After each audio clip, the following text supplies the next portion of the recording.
अथ त्रयोविंशोऽध्याय। सती के पूछने पर शिव द्वारा भक्ति की महिमा तथा नवदा भक्ति का निरूपण। ब्रह्मा जी बोले, हे मुने, इस प्रकार शंकर जी के साथ विहार करके वे सती काम से संतुष्ट हो गई और उनके मन में वैराग्य उत्पन्न होने लगा।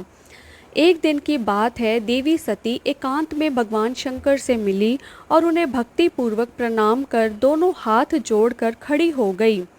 भगवान शंकर को प्रसन्न चित्त जानकर विनय भाव से दक्ष कुमारी सती कहने लगी।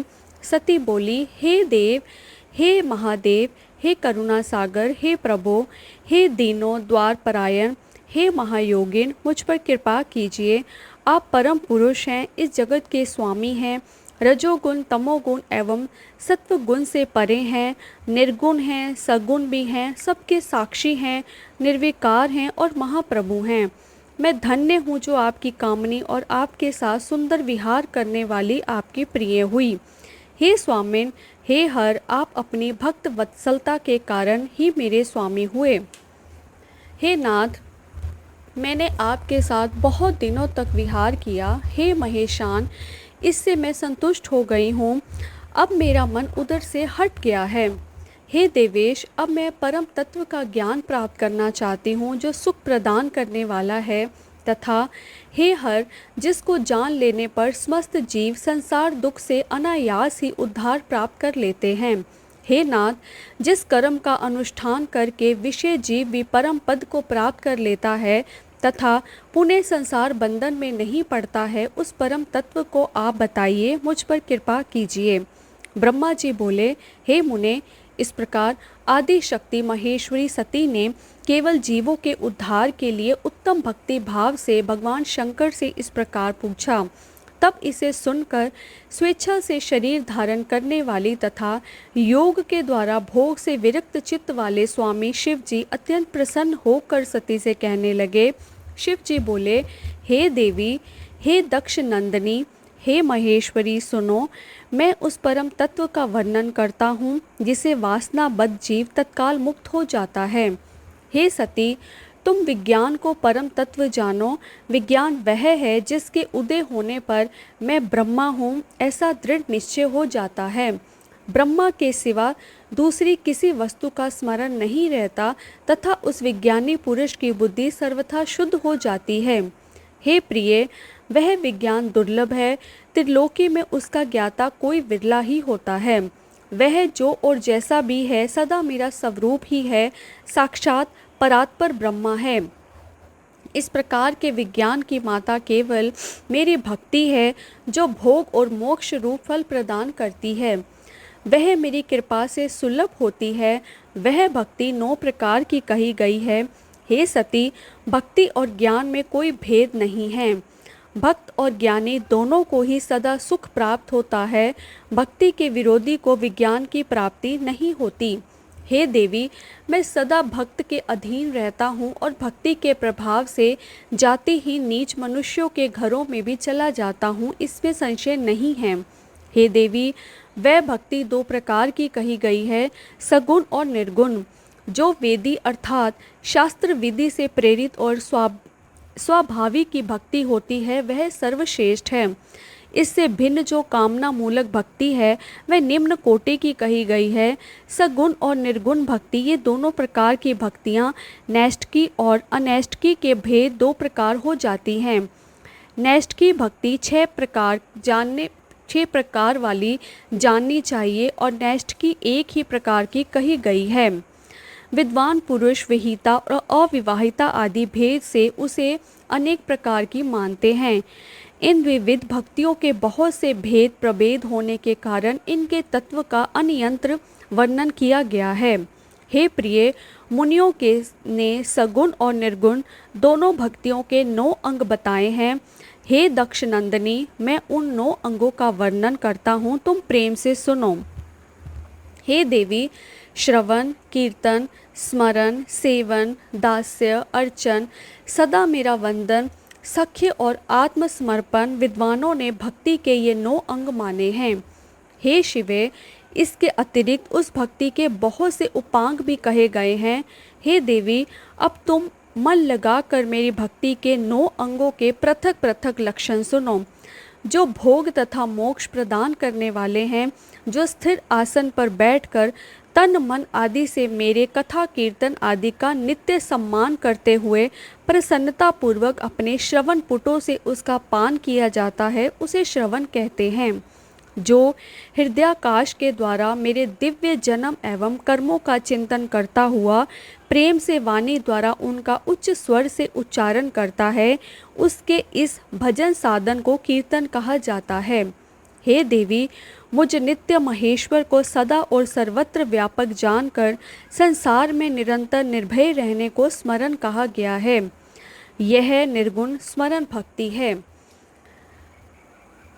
अरुणोदय काल से प्रारंभ कर शयन पर्यंत तत्पर चित्त से निर्भय होकर भगवत विग्रह की सेवा करने को स्मरण कहा जाता है। यह सगुण स्मरण भक्ति है।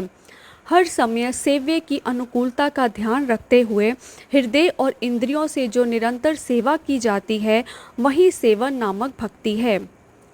अपने को प्रभु का किंकर समझकर हृदयामृत के भोग से स्वामी का सदा प्रिय संपादन करना दास्य कहा गया है। अपने को सदा सेवक समझकर शास्त्रीय विधि से मुझ परमात्मा को सदा पाद्य आदि 16 उपचारों का जो समर्पण करता है, उसे अर्चन कहा जाता है। वाणी से मंत्र का उच्चारण करते हुए तथा मन से ध्यान करते हुए 8 अंगों से भूमि का स्पर्श करते हुए जो इष्ट देव को अष्टांग प्रणाम किया जाता है, उसे वंदन कहा जाता है। ईश्वर मंगल अमंगल जो कुछ भी करता है, वह सब मेरे मंगल के लिए है, ऐसा दृढ़ विश्वास रखना सख्य भक्ति का लक्षण है। देह आदि जो कुछ भी अपनी कही जाने वाली वस्तु है, वह सब भगवान की प्रसन्नता के लिए उन्हीं को समर्पित करके अपने निर्वाह के लिए कुछ भी बचाकर ना रखना अथवा निर्वाह की चिंता से भी रहित हो जाना आत्मसमर्पण कहा जाता है। मेरी भक्ति के ये 9 अंग हैं, जो भोग तथा मोक्ष प्रदान करने वाले हैं। इनसे ज्ञान प्रकट हो जाता है तथा ये साधन मुझे अत्यंत प्रिय हैं। मेरी भक्ति के अनेक उपांग भी कहे गए हैं, जैसे बिल्लव आदि का सेवन। इनको विचार से समझ लेना चाहिए। हे प्रिय, इस प्रकार मेरी सांगोपांग भक्ति सबसे उत्तम है। यह ज्ञान वैराग्य की जननी है और मुक्ति इसकी दासी है। हे देवी, भक्ति सर्वदा सभी कर्मों के फलों को देने वाली है। यह भक्ति मुझे सदा तुम्हारे समान ही प्रिय है। जिसके चित्त में नित्य निरंतर यह भक्ति निवास करती है, वह मुझे अत्यंत प्रिय है। हे देवेशी, तीनों लोकों और चारों युगों में भक्ति के समान दूसरा कोई सुखदायक मार्ग नहीं है। कलयुग में तो यह विशेष सुखद एवं सुविधाजनक है, क्योंकि कलयुग में प्राय ज्ञान और वैराग्य दोनों ही ग्राहक के अभाव के कारण वृद्ध, उत्साह शून्य और जर्जर हो जाते हैं। परंतु भक्ति कलयुग में तथा अन्य सभी युगों में भी प्रत्यक्ष फल देने वाली है। भक्ति के प्रभाव से मैं सदा भक्त के वश में रहता हूँ, इसमें संदेह नहीं है। संसार में जो भक्तिमान पुरुष है, उसकी मैं सदा सहायता करता हूँ और उसके कष्टों को दूर करता हूँ। उस भक्त का जो शत्रु होता है, वह मेरे लिए दंडनीय है, इसमें संशय नहीं है। हे देवी, मैं अपने भक्तों का रक्षक हूँ। भक्त की रक्षा के लिए ही मैंने कुपित होकर अपने नेत्र जनित अग्नि से काल को भी भस्म कर डाला था। हे देवी, भक्त की रक्षा के लिए मैं पूर्व काल में सूर्य पर भी अत्यंत क्रोधित हो उठा था और मैंने त्रिशूल लेकर सूर्य को भी जीत लिया था। हे देवी, मैंने भक्त के लिए सैन्य सहित रावण को भी क्रोधपूर्वक त्याग दिया और उसके प्रति कोई पक्षपात नहीं किया।